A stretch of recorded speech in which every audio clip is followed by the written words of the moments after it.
ನಮ್ದೆಲ್ಲ ರಾಜಕೀಯ ಚಾನಲ್ ಬಂದಾಗಿದೆ, ಸಂವಿಧಾನ ಚಾನಲ್ ಮಾತ್ರ ಓಪನ್ ಇದೆ. ಏನು ನಡೀತಿದೆ ನಮಗೆ ವಿಚಾರ ಕಾಂಗ್ರೆಸ್ ನಮ್ಮ ಅಸೆಂಬ್ಲಿ ಚೆನ್ನಾಗಿ ನಡೆಸುವುದೇ ನನ್ನ ಅಭಿಪ್ರಾಯ, ಬೇರೆ ರಾಜಕೀಯ ಪ್ರಶ್ನೆ ಇಲ್ಲ. ಸರ್ ಡೆಲ್ಲಿಗೆ ಹೋಗ್ತಾ ಇದ್ದಾರೆ ಅಂತ ಸರ್ ಸಿಎಂ ಸರ್ಕಾರ ನಿಭಾಯಿಸ್ತಿದ್ದ ವಿಶ್ವಾಸ ನನಗೆ ಇದೆ. ಅಲ್ಲ ಇನ್ನೂ ಅದಾಗ್ತಲ್ಲ ಸರ್ ಅಲ್ಲಿ ನೋಡಿ, ನಾನು ಸ್ಪೀಕರ್ ಆಗಿದ್ದೇನೆ, ಸರ್ಕಾರ ಇದೆ, ಶಾಸಕರಿದ್ದಾರೆ, ಮಂತ್ರಿಗಳಿದ್ದಾರೆ, ಅದನ್ನು ಒಟ್ಟಿಗೆ ಒಗ್ಗಟ್ಟಿನಿಂದ ಅದನ್ನು ನಿಭಾಯಿಸ್ತಾರೆ. ಅಧಿವೇಶನ ಯಾವಾಗ ನಡೆಯುತ್ತೆ ಸರ್? ಈಗಾಗಲೇ ಬಹುಶಃ ನಮಗೆ ಮಾಹಿತಿ ಮತ್ತು ಮುಖ್ಯಮಂತ್ರಿ ಚರ್ಚೆ ಮಾಡಿದಾಗಲೇ ನಮ್ಮ ಡಿಸೆಂಬರ್ 8ನೇ ತಾರೀಕಿನಿಂದ 19ನೇ ತಾರೀಕಿನವರೆಗೆ ಇವತ್ತು ಬೆಲ್ಗಾಮ್ನಲ್ಲಿ ಅಧಿವೇಶನ ನಡೆಯುತ್ತೆ. ಸಕಾರಾತ್ಮಕವಾದ ಚಿಂತನೆಯಲ್ಲಿ ಇರಬೇಕು ಒಂದು. ಯಾಕೆಂತ ಹೇಳಿದರೆ ಅಧಿವೇಶನದ ಸಂದರ್ಭದಲ್ಲಿ ಬಹುತೇಕ ಎಲ್ಲ ಶಾಸಕರು ಇವತ್ತು ಭಾಗವಹಿಸ್ತಾರೆ. ಒಂದು ಚರ್ಚೆಯಲ್ಲಿ ಕೂಡ ಇವತ್ತು ಭಾಗವಹಿಸ್ತಾರೆ. ರಾತ್ರಿ 1:30 ಗಂಟೆ ತನಕ ಕೂಡ ಇವತ್ತು ಚರ್ಚೆ ನಡೆದಿದೆ. ಅದಲ್ಲದೆ ಭಾಳಷ್ಟು ಇವತ್ತು ಬಿಲ್ಗಳು ಕೂಡ ಇವತ್ತು ಪಾಸಾಗಿದೆ. ಯಾವುದೇ ಒಂದು ಗೊಂದಲ ಇಲ್ಲದೆ ಇವತ್ತು ಅಧಿವೇಶನ ನಡೆದದ್ದು ಕೂಡ ಇವತ್ತು ಇದೆ. ಆದ ಕಾರಣ ಇವತ್ತು ಸಕಾರಾತ್ಮಕ ಚಿಂತನೆಯಲ್ಲಿ ಇವತ್ತು ಒಂದು ಅಧಿವೇಶನವು ಉತ್ತರ ಕರ್ನಾಟಕದ ಭಾಗ ನಡೀತಿರುವಾಗ ಜನಸಾಮಾನ್ಯರು, ಮಾಧ್ಯಮದ ಸಂಘ ಸಂಸ್ಥೆಗಳು ಸಂಪೂರ್ಣವಾದ ಸಹಕಾರ ಕೊಟ್ಟು ಅಧಿವೇಶನ ಇನ್ನಷ್ಟು ಅತ್ಯುತ್ತಮ ನೆರವೇರಿಸಿಕೊಂಡು ಭವಿಷ್ಯ ದಿನಗಳಲ್ಲಿ ಕರ್ನಾಟಕ ಜನತೆಗೆ ಪ್ರಯೋಜನ ಆಗುವಂಥ ತೀರ್ಮಾನ ತಗೊಳ್ಳುವಂಥ ವಾತಾವರಣ ನಿರ್ಮಾಣ ಮಾಡುವಂಥ ಒಂದು ದೊಡ್ಡ ಮಟ್ಟದ ಪ್ರೋತ್ಸಾಹ ಕೊಡೋ ಜವಾಬ್ದಾರಿ ಸರ್ವರ್ ಕೊಡೋ ಜವಾಬ್ದಾರಿ.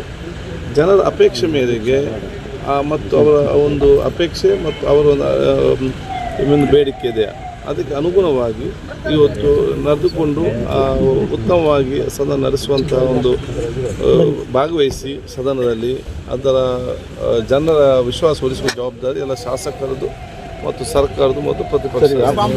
ನಾವು ವಿಧಾನಸೌಧಕ್ಕೆ ಹಿಂದಿನಿಂದಲೂ ಕೂಡ ಹೆಚ್ಚಿನ ಬದ್ಧತೆ ಮತ್ತು ಸುರಕ್ಷಿತ ವಾತಾವರಣ ನಿರ್ಮಾಣ ಮಾಡಲಿಕ್ಕೆ ಎಲ್ಲ ಕ್ರಮ ಕೈಗೊಂಡಿದ್ದೇವೆ. ಇನ್ನೂ ಕೂಡ ಅದೇ ರೀತಿ ತಗೊಂಡು ಹೋಗ್ತೇವೆ ಇದರಲ್ಲಿ. ಆದ ಕಾರಣ ಅದನ್ನು ಸಂರಕ್ಷಿಸುವ ಜವಾಬ್ದಾರಿ ನಡೀತಾ ಇದೆ. ದುಷ್ಕೃತ್ಯದ ಬಗ್ಗೆ ಏನು ಹೇಳ್ತೀರಿ ಸರ್? ಅವರನ್ನು ಪತ್ತೆ ಕಠಿಣವಾದ ಕ್ರಮ ಇಂಥವ್ರ ವಿರುದ್ಧ ಕ್ರಮ ಕೈಗೊಳ್ಳಬೇಕು. ಅಷ್ಟು ಮಾತ್ರ ಅಲ್ಲ, ಇವರಿಗೆ ಯಾರೆಲ್ಲ ಬೆಂಬಲ ಕೊಡ್ತಾರೆ, ಏನೆಲ್ಲ ಇದ್ದಾರ, ಇವರನ್ನು ಕಠಿಣವಾದ ಕ್ರಮ ಕೂಡ ತೆಕ್ಕೊಳ್ಬೇಕು. ಇದನ್ನು ಯಾರನ್ನಾದ್ರೂ ಕೂಡ ಸಹಿಸಲಿಕ್ಕೆ ಸಾಧ್ಯನೇ ಇಲ್ಲ. ಮತ್ತು ಅವರೆಲ್ಲರೂ ಕೂಡ ದೇಶದ್ರೋಹಿಗಳು. ಅವರಿಗೆಲ್ಲರೂ ದೇಶದ್ರೋಹಿಗಳು. ಅವ್ರಿಗೆ ಯಾವುದೇ ಜಾತಿ, ಯಾವುದೇ ಧರ್ಮ, ಯಾವುದೇ ಪಕ್ಷ, ಯಾವುದೇ ವರ್ಗ ಯಾವುದೂ ಕೂಡ ಇಲ್ಲ. ವೈದ್ಯರಾಗಿರೋದನ್ನೋದು ಒಂದು ಈಗ ಈ ಕಲ್ತವ್ರ ಸಮಸ್ಯೆ ಜಾಸ್ತಿ ಆಗೋದ ಪರಿಸ್ಥಿತಿ ಆಗಿದೆ. ಆದ ಕಾರಣ ಇಂಥ ಈ ಎಲ್ಲ ವಿಚಾರಗಳಲ್ಲಿ ಅವರು ಐದೇರೇ ಇರಲಿ, ಯಾರೇ ಇರಲಿ, ಅದಕ್ಕೆ ನಾನು ಬುಡ ಸಮೇತ ಕಿತ್ತು ಬಿಸುವ ಕೆಲಸವನ್ನು ಅದರಲ್ಲಿ ಕೇಂದ್ರ ಸರ್ಕಾರ ಇರಲಿ, ಸಂಬಂಧ ರಾಜ್ಯ ಸರ್ಕಾರ ಇರಲಿ, ಎಲ್ಲ ಜೊತೆ ಸೇರಿ ಒಗ್ಗಟ್ಟಿನಿಂದ ಇದನ್ನು ನಿಭಾಯಿಸಬೇಕು. ಮತ್ತು ಜನಸಾಮಾನ್ಯರು ಕೂಡ ಸಂಪೂರ್ಣವಾದ ಅದಕ್ಕೆ ಈ ರೀತಿಯ ಸಹಕಾರ ಇದ್ದು ಕೊಡುವಂಥ ವ್ಯವಸ್ಥೆ ಆಗಬೇಕು ಪ್ರತಿಯೊಬ್ಬರು ಕೂಡ. ಯಾಕೆಂದರೆ ಯಾರೇ ಬಂದು ಬಾಡಿಗೆ ಮನೆ ಕೊಡೋ ಮುಂಚೆ ಅವನು ಅಪರಿಚಿತ ಸಂದರ್ಭದಲ್ಲಿ ಅವನು ಯಾವುದು ಬರೀ ಅವ್ನು ದುಡ್ಡು ಜಾಸ್ತಿ ಕೊಡ್ತಾನೆ ಅಂತೇಳಿ ನಾವು ಬಾಡಿಗೆ ಮನೆ ಕೊಡೋದಲ್ಲ. ಅವನ ಬ್ಯಾಕ್ಗ್ರೌಂಡ್ ಏನು ಯಾವುದು ಅಂತ ಹೇಳಿಕೊಂಡು ಅವರ ಆಧಾರ ತಗೊಂಡು ಪೊಲೀಸಲ್ಲಿ ಅವರ ಇನ್ಫಾರ್ಮೇಷನ್ ಇಟ್ಟುಕೊಂಡು ಸಿಸ್ಟಮ್ಯಾಟಿಕ್ಕಾಗಿ ನಾವು ಕೂಡ ಜನಸಾಮಾನ್ಯರು ಕೂಡ ಸಹಕರಿಸಿ ಕೊಡಬೇಕು ಅಂತ ಇಂಥ ಹಲವಾರು ಕಟ್ಟುನಿಟ್ಟಿನ ಕ್ರಮವನ್ನು ಇವತ್ತು ನಾವು ತೆಗೆದುಕೊಳ್ಳೋ ಅಗತ್ಯ ಇದೆ ಹೇಳಲಿಕ್ಕೆ ಬಯಸ್ತೇನೆ. ನಮ್ಮ ರಾಜ್ಯಕ್ಕೆ ಯಾವಾಗ ಏನಾಗ್ತದೆ ಅಂತ ನಮ್ಗೆ ಯಾರಿಗೂ ಕೂಡ ಗೊತ್ತಿರೋದಿಲ್ಲ. ಯಾವುದು ಅಧಿಕಾರ ಇದ್ರೂ ಖುಷಿಯೇ, ಅಧಿಕಾರ ಇಲ್ಲದಿದ್ರೂ ಖುಷಿ. ಚಾನಲ್ ಓಪನ್ ಆಗಿದೆ ಸರ್.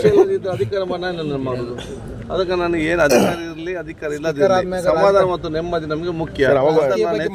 ನಿಮ್ಮ ಚಾನಲ್ ಓಪನ್ ಆಗಿದೆ ಸರ್ ಅವಾಗ